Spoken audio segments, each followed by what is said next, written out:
Hello, welcome to CEO Insights, the Living Organization podcast with Vitaly Gimin. That's me. And today we have Ryan Pride and Sheila Pride. We have two for one.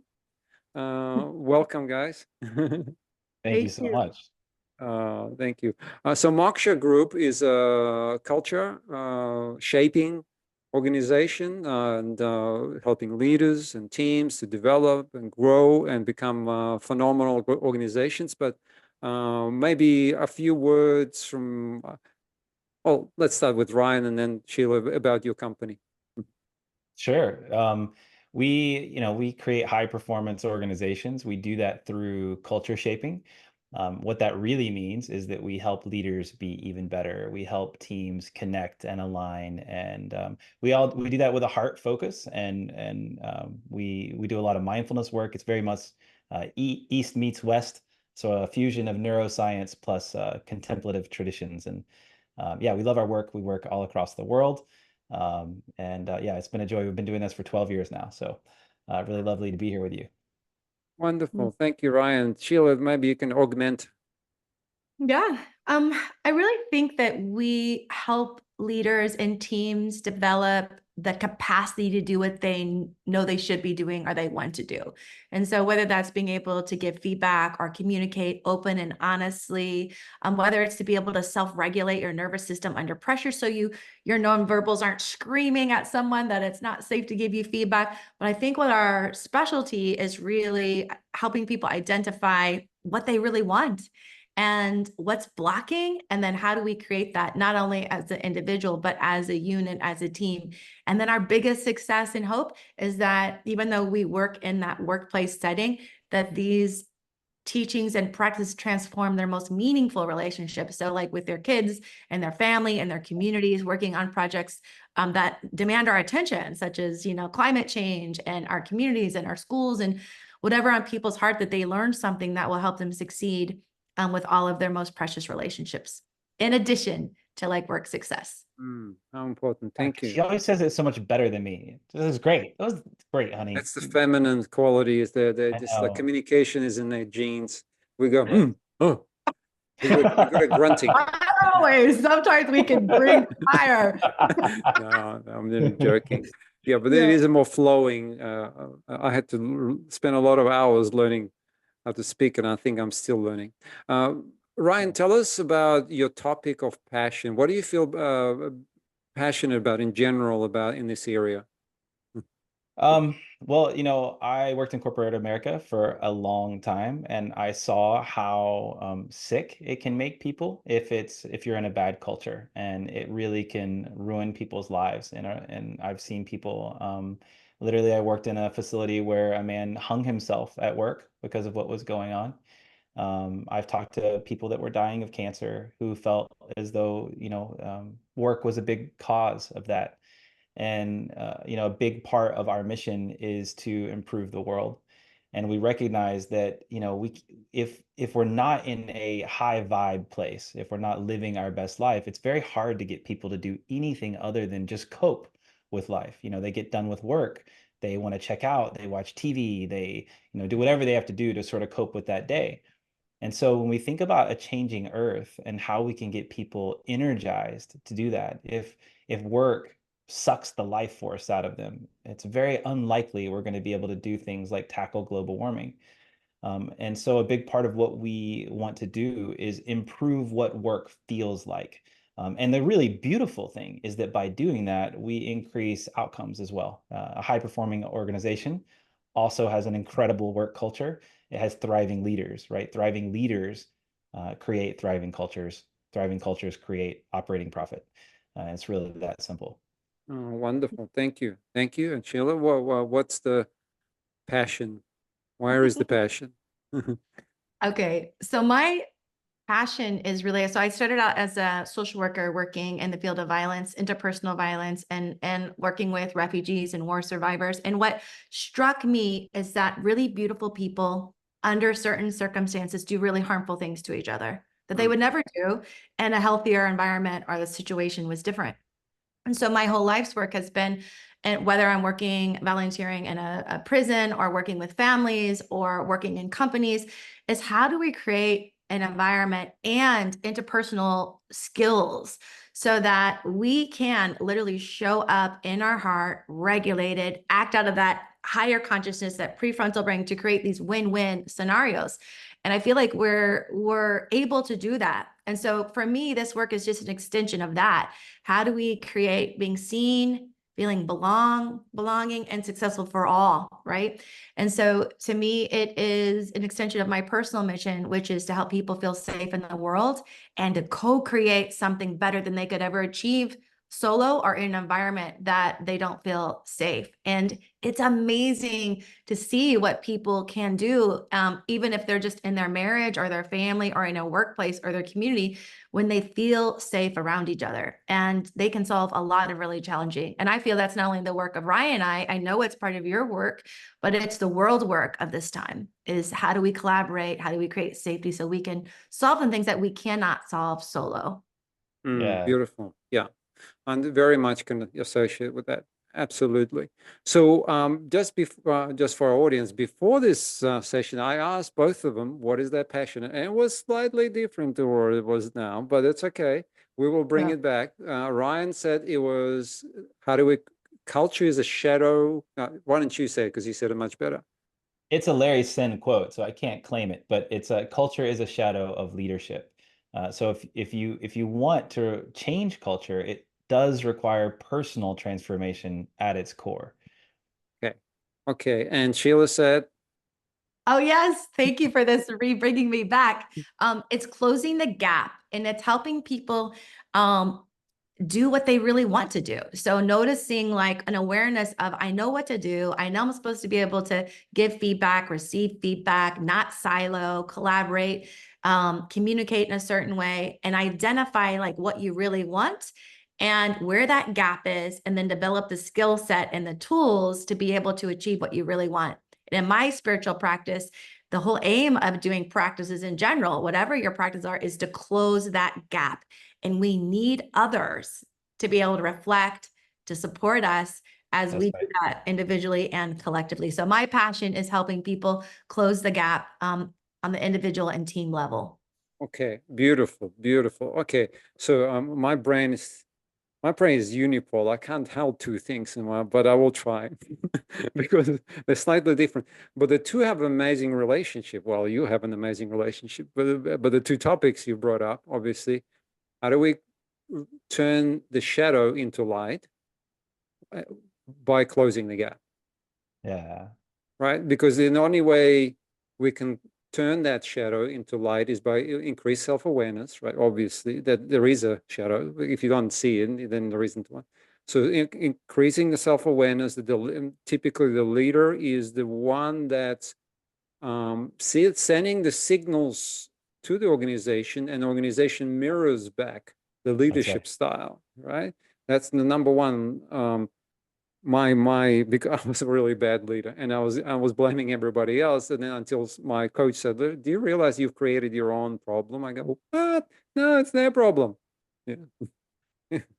One thing, he goes, no, those three fingers are pointing back. Only one going, it's partly their problem. That's true too. Wait a minute, let's not blame all the leaders. Yeah. So there is this dichotomy, by the way, and it speaks to your closing the gap directly, right? Usually the leaders, they bring up people like us in, and we're speaking to leaders right now on this show, and they say, listen, fix these people. They're not behaving like I want them to, right? So the gap they're talking about is them. Make them behave, take ownership, take responsibility. I pay them good money, and they don't do what I'm telling them to do, right? That's the typical leader problem. And then Mr. Pride comes along and he goes, no, wait a minute, culture is a shadow of you. But I am perfect, or at least I'm not perfect, but I'm not the problem. You know, if we only had people who actually could execute on time, on budget, and have the skills, the right skills, we won't have this problem. Yeah. Right. So it's abdication. And the truth is both. First, I used to be like, yeah, it's definitely the culture. It's them. And then I go, no, it's definitely the leader. And then I say it's both. Yeah. Right. So now we come up with this concept called maturity development. It took me many years to figure out, like, how do we close this gap without even being able to define what the gap is? Well, we found that the reason the shadow is there is because the maturity level is low. Low level maturity leaders, they don't see any vessel, they don't see. Yeah, they use the word culture, but really they want the products and the urban and the profit. And like the culture is important, but it's secondary to the business. Yeah. Right. And then in their own, even how they behave themselves at home and other places, it can be a slightly more maturity culture in the sense they don't understand how to support people in their way, how to bring out the best in people. Just like with kids, how do you manage it when they're throwing a tantrum, and how do you give them that love and safety and so on? This it wasn't part of my vocabulary as an MBA engineer manager, right? Nobody taught me that. I didn't even know I have to look in that direction. And then someone comes in and says, you have a cultural shadow problem, and go, I don't understand what that means, right?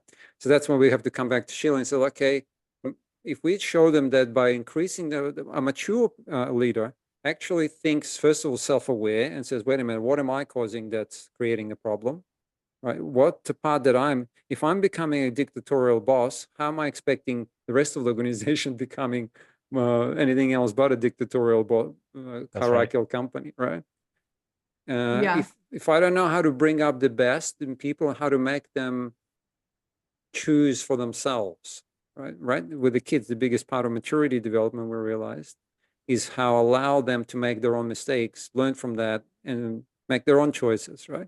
Because if you do it for them, they continue making mistakes, and then we keep screaming, and then why don't you learn? Well, because you never allowed us to learn. Right? That's right. So all of that, there's a lot to talk about it, but the culture shadow, yes, it's a shadow, but to close it, we need to have a framework for developing the organization to the next level of maturity. It's behavioral maturity, right? Yeah, well said. Yeah. So now we have a framework. This is what the living organization, I just kind of had to plug in a little bit, is that we spend a lot of time said, well, yeah, it's a complex organism. We can't just tell it what to do. There are like 1,000 people or whatever, 100 people, and they're all behaving differently, and they all think they're right. And it seems to be like they have a part truth in everybody. The marketing guy has part truth, the sales guy has part truth, but they're not working somehow together. Why aren't they working together? And we realize the major part of it is that they're only worried about their own territory. I think we just started to talk about it, right? Because we've specialized organizations. And now I'm protecting my marketing budget. He's protecting sales budget. Even within sales, I have my territory, and I have the other guy says his territory, and we kind of like, nah, your territory is your problem, So we've created the tyranny of specialization, what we created silos, and then we're asking HR people, some young girl out of a university, to come and fix this whole thing. And it's such a complex. We've created the problem ourselves, partly, right? Yeah. Anyway, that was my monologue, by the way, way more than 1 minute. Great. So guys, now over to you. You go and solve it now. Well, I'll just share, one thing that I've seen, and then Ryan, I'd like you to add to what I'm sharing. But one thing we've learned when we're working with these cross-functional silo groups is, a lot of organizations will do kind of, what do you call it, function-based offsite and team training. And so a big part of our model is actually identify the cross-functional teams, people that you really need to work with. And that just first getting the right people at the table, right? And having these cross-functional groups that can't see anything other than their own world. And then we lose empathy and understanding, and even willingness to help them. So a big part of it is structure drives function. So we get the cross-functional groups together, and then we create huge amounts of empathy without even saying that word. But you have to want, as you were saying, to help someone. You have to want to listen. And so we lead people through these experiences that create a genuine desire to care for each other. And then that feeling of care, that we have for other people fuels collaboration. Everything's relationship. So we call this like, what is your relational competency? Do you know who your 5 influences are? Do you know who you have the most rupture with? That's cascading. And then we share, that you're being called to hear that rupture because it's affecting not only people's success in their function, but their emotional well-being, their desire to come to work. So part is like getting the right people together, creating a genuine feeling of wanting to help and listen. And then it's the skill building. So just one quick example of when we work with these cross-functional groups, in this work, we're learning from like safe conversations, and we do this training where, let's say we have a group of cross-functional leads and they're there to solve a problem. Even the problem could be how we work together. We teach this mirroring practice where each person gets to share for 1 minute, and someone else from a different department simply just reflects and validates. What I'm hearing you're saying, your group needs this. These are your challenges. Here's your wishes. And you make sense to me, believe it or not. And each person kind of goes through this process and we help facilitate it. And so much occurs of they don't even understand, but the learning to dialogue, to affirm, to validate, it creates psychological safety. And now there's open channels for harder conversations. And so we really specialize in teaching people how to connect when they might be kind of polarized because of what you were talking about, the conditioning, but also the structure and resources of the organization. Right, Sorry, exactly. long, No, thank you. So what you're saying is to close the gap, one of the things you use is, I think you said empathetic or heart-centered communication. Did you use that word? Or maybe am I reading into it? Because that's what I call it. Heart-centered. Yeah, I like that. Works for me. Yeah, it is a way of listening to not basically, right? Maybe you can share like the listening not to and how we're teaching them to communicate. Want to give you voice here. Oh no, go. Keep going. Okay. So we're teaching like the typical ways that teams listen to disagree, listen to challenge, listen to tell my story. Well, we don't have any funding, or we're under this pressure, rather than truly getting people to listen, to understand and validate. There's so much team energy that's created when people feel heard and understand and told what you need, your perspective, although different than mine, makes sense. And this is what I feel the most important leadership skill to have is anytime you're leading, to be able to keep people connected who are different. Keep people who have different perspective, different needs on the surface. And if you can learn to do that and teach each other to stay connected beyond difference, that's when you can create. Absolutely. It's managing that difference, and it's well beyond, we have diversity management, but it's well beyond black and white and sexuality. It's like the differences of opinions, differences of ideas, different the way you see the world, right? How do you manage when people completely see the world different? And being able to still hold that common ground. It's okay. We can be different and disagree, but we're not going to attack each other. We're actually going to, absolutely. Ryan, you want to say something? I think it just speaks to what you were saying earlier about maturity. And, we are, a lot of what Sheila and I will say is that we're teaching adulting 101. That's right. And that's not a bad thing. When we were kids and our parents got in a fight, we usually did not see healthy behaviors. We saw our parents go in separate rooms. Maybe dad started drinking on the couch and turned on the game. Maybe mom was, in the back room and you could hear her tears. We didn't see them go through healthy dialogue and reconciliation. We didn't see them sit on the floor and meditate together. So and often in our society, we don't know basics of just communication. What Sheila's saying, listening and validation are, if you ask people to listen and really listen, and they go through an exercise on it, it's really hard. And in our country, you can love someone with your whole heart, and then you find that their political orientation is different than yours, and now you can't talk to them, right? Like, we can no longer be friends. And so, and if we can't actually learn to move through that in an organizational context where you have so many people with so many differences, all trying to align and do the same thing together, well, you're in real trouble. And so, I think that, what Sheila's speaking to is that we really do need skill in these very basic areas. Absolutely. And by improving it, we can actually dramatically improve what work feels like. Absolutely, guys. We come to an end of this amazing show. but we'll have more. And this is a very exciting dialogue. We can go on for hours, but at least we've made a very good attempt at resolving the shadow of culture and closing some of the gaps with some fantastic techniques that we just need to learn. And if we have the motivation, and if you're interested in the Moksha Group, the mokshagroup.com, the website is right underneath there. Contact them, speak to them more. I think they're very friendly guys. They will probably like to speak to you, right? Yeah, for sure. We're Sure. very approachable. Thank you so much, and we'll have you back again. We'll talk more. Thank you so much. Thank you so much.